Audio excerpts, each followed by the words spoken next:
जुलमी जातीयवादांच्या विरोधात दंड थोपून बंड पुकारणारे महामानव राष्ट्रपिता महात्मा ज्योतिबा फुले, चतुर्वर्ण व्यवस्थेचा चेंदा मेंदा करणारे लोक कल्याणकारी राजर्षी छत्रपती शाहू महाराज आणि भारताची राज्यघटना लिहून माणसाला माणसाची किंमत मिळवून देणारे भारतरत्न डॉक्टर बाबासाहेब आंबेडकर, माता जिजाई, माता अहिल्याई, माता सावित्रीबाई या सर्वच महापुरुषांना आणि महामातांना प्रथमतः अभिवादन करते।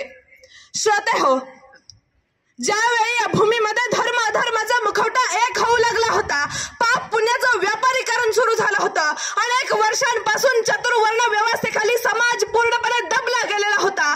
चार वर्णांमधनं 4000 जाती निर्माण झाल्या होत्या। माणसांपेक्षा दगड धोंडांना जास्त किंमत होती। नदीतल्या गोट्यांना गोट्यातल्या शेणाला आणि भोजनाच्या पंक्तीला भलताच भाव आलेला होता। सामान्य माणसांच्या, कष्टकऱ्यांच्या आणि अस्पृश्यांच्या अंगावरती कोड आलेले होते। त्यांना खायला भाकरी मिळत नव्हती, प्यायला पाणी मिळत नव्हतं, चालायला रस्ता मिळत नव्हता। 1 रुपयाचं नाणं एका ताटाप्रमाणे वाटत होतं आणि या सामान्य माणसांची ही अशी परिस्थिती निर्माण झालेली असताना इथल्या गोरगरिबांच्या व्यथा, वेदना आणि अश्रू यांची सल इथल्या नियतीला लागायला लागते आणि मग इथल्या गोरगरिबांचा कोंडलेला श्वास मोकळा करण्यासाठी एका महापुरुषाने जन्म घेतला आणि त्या महापुरुषाने इथल्या व्यवस्थेच्या छाताडावरती पाय ठेवून हजारो वर्षांपासून निर्माण झालेल्या विकारांच्या दऱ्या मुजवत विचारांचं वटवृक्ष निर्माण करण्याचं काम केलं। त्या महापुरुषाचं नाव म्हणजे बुद्धी सम्राट डॉक्टर बाबासाहेब आंबेडकर। मित्रांनो, बाबासाहेब म्हणजे नेमकं काय हे सांगताना आचार्य अत्रे असं म्हणतात, बाबासाहेब म्हणजे मूर्तिमंत बंड, बाबासाहेब म्हणजे जुलमाविरुद्ध उद्गारलेली वज्राची मूठ होय, बाबासाहेब म्हणजे जातीभेदावर आणि विषमतेवर सोडलेले चक्र होय, बाबासाहेब म्हणजे धर्ममार्तंडांच्या वर्णवर्चस्वाचा कोतळा फोडून त्यांची आतडी बाहेर काढणारं वाघनख होय। कसं असतं ना मित्रांनो, बलवानांनी दुर्बलांवरती अन्याय अत्याचार करावा आणि विषमतेची विष मल्ली जागोजागी पेरावी, असं हे जंगली जग आहे। आणि या जंगली जगात समतेच्या प्रकाशात, ममतेच्या सावलीत आणि हक्काच्या कवच कुंडलात समस्त मानवांसाठी न्यायाची प्रतिसृष्टी निर्माण करण्याचं काम डॉक्टर बाबासाहेब आंबेडकरांनी केलं। पण एवढं सगळं करून सुद्धा कित्येकांच्या कपाळावरती अट्ट्या पडतात। काही जण तर बाबासाहेबांना फक्त दलितांचेच पुढारी मानतात। पण लक्षात घ्या, बाबासाहेब हे कोणत्याही जाती धर्माचे नसून ते सदैव भारत देशाचे नेते होते आणि म्हणूनच त्यांनी स्वतः भारताची राज्यघटना लिहिली आणि त्यामुळे तर अमेरिकेसारख्या प्रगत देशात सुद्धा महिला राष्ट्राध्यक्ष बनू शकल्या नाहीत, पण भारतामध्ये पंतप्रधान पदावरती इंदिरा गांधी, राष्ट्रपती पदावरती प्रतिभाताई पाटील आणि लोकसभेच्या सभापती पदावरती सुमित्रा महाजन बसू शकल्या। हीच तर बाबासाहेबांनी लिहिलेल्या राज्यघटनेची ताकद आहे मित्रांनो। देशातील सर्व जाती, धर्म, पंथ, लिंगभेद इत्यादींपासून संरक्षण देणारी राज्यघटना ही बाबासाहेबांनी लिहिली गेली आहे। समाजाची पुनर्रचना ही समता, स्वातंत्र्य, बंधुता आणि न्याय व्यवस्था या तत्वांवर व्हायला हवी। जातीभेदाचे निर्मूलन होऊन सर्वांना समान संधी मिळावी हे बाबासाहेबांचे जीवनकार्य होते आणि ते आम्हाला विसरून चालणार नाही। शिक्षणाची कवडे सर्वांना खुली व्हावीत यासाठी त्यांचा अटकाट प्रयत्न होता आणि आज तो आपल्याला सफल होताना दिसत आहे।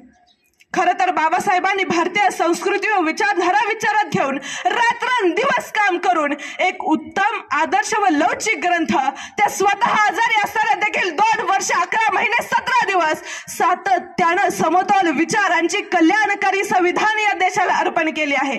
आणि याच राज्यघटनेमुळे भारतातील राज्य व्यवस्थेला सदृढ, सक्षम, समर्थ बनवून प्रचंड ऊर्जा व शक्ती लाभली आहे आणि याच संविधानाच्या तत्वावर देशानं उचललेलं अत्यंत महत्त्वाचं पाऊल हे प्रेरक ठरताना दिसत आहे।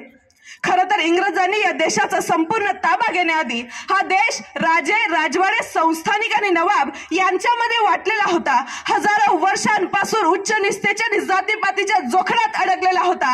अशा सर्वच आघाड्यावर विखुरलेल्या देशाला स्वातंत्र्य, समता आणि बंधुता या त्रिसूत्रात बांधण्याचं काम संविधानाने केलं। जो वर्ग हजारो वर्षांपासून उच्च निस्तेच्या आणि जातीपातीच्या जोखडात अडकलेला होता, अशा सर्वच धर्मांना, समानतेच्या सूत्रात बांधण्याचं काम संविधानानं केलं. खरं तर डॉक्टर बाबासाहेब आंबेडकरांना भारतात राजकीय लोकशाही बरोबरच सामाजिक आणि आर्थिक लोकशाही निर्माण करायची होती. त्यामुळे त्यांनी प्रत्येकाला समान मूल्य, समान प्रतिष्ठा आणि समान संधी या संविधानाच्या माध्यमातून दिले. आणि यावरूनच हे लक्षात येतं की डॉक्टर बाबासाहेब आंबेडकरांनी राज्यघटनेचा केंद्रबिंदू हा माणूस आणि त्याचा सर्वांगीण विकास हाच मानला होता. खरं तर माणसांसाठी निर्माण केलेल्या कारागृहात मी स्वतः राहणार नाही आणि माझ्या गोर गरीब बांधवांना सुद्धा राहू देणार नाही. नवा विचारांचा सुरुंग लावून हा सुरुंग फोडून आम्ही बाहेर पडू, अशी उद्घोषणा त्यावेळी बाबासाहेब आंबेडकरांनी केली. आणि अशा प्रकारे त्यांनी सर्वच सामाजिक परिवर्तन घडवून आणलं. आणि त्यामुळेच तर आज देखील बाबासाहेबांना माणसातला देव असं समजलं जातं. याचं कारण असं आहे की बाबासाहेब हे असे भूमिपुत्र होते ज्यांना मातृभूमीला बसणाऱ्या चटक्यांची जाण होती आणि त्यांच्या ओठांवर देशाच्या प्रगतीची गीता होती. आणि त्यामुळेच प्रत्येक भारतीय तरुणांना बाबासाहेबांच्या विचारांचा वसा आणि वारसा पुढे नेण्याची गरज आहे. त्यामुळे जाता जाता मी तुम्हा सर्वच तरुणांना एक संदेश देऊ इच्छिते. हे हात उत्सुकलेले दगडांच्या वर्षावाला, हे हात उत्सुकलेले दगडांच्या वर्षावाला, रोखा ते लावा देशाच्या प्रगतीला, रोखा ते लावा देशाच्या प्रगतीला. धन्यवाद. इथं बोलण्याची संधी दिल्याबद्दल मी सर्व शिक्षक, शिक्षकेतर कर्मचारी आणि संस्थेचे संस्थापक या सर्वांचेच आभार मानते. धन्यवाद.